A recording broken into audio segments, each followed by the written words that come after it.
Tichingoti makorokoto kuna madzibaba Ishmael Muhana avo vatengerwa mota sezvo nhasi yanga iri Friday. Madzibaba Ishmael Muhana vekuJohani Masuwe vabva vapiwa chipo chavo chemota naseWicknell. Tingoti congratulations kuna madzibaba Ishmael Muhana mukome section.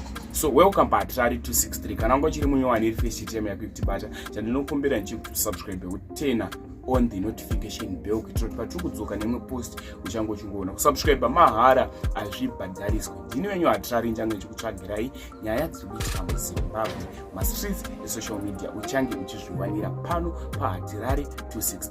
Nyaya ndaende zvamuzuva ranhasi inyaya yaSeWicknell Chivhayo. Mulive munoda kushanda nesimba, zvinoda kushingirira. Vanhu vari kuti madzibaba Ishmael mari yavo yakambotanga, zvakatanga vachibva kupi zvichienda kupi. Madzibaba Ishmael muna 1997 ndizvo zvandavachida kukuudzai kuti kushanda kunobhadhara.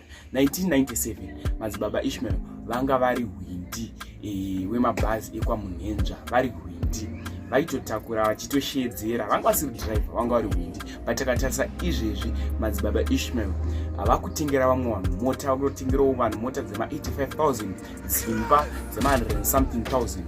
Ndo vari kuzviita but vakatanga vari Hwindi. Piki ravo iro ramuri kuona vachiri Hwindi wemabhazi. Ndokomborotoro zvaunofunga comment section pamusoro penyaya iyi, pamusoro pe-this post yamaona yaSeWicknell Chivhayo vari Hwindi, kuti life inobva kure ide upenyu hunochinja. Ndotuta zva 1997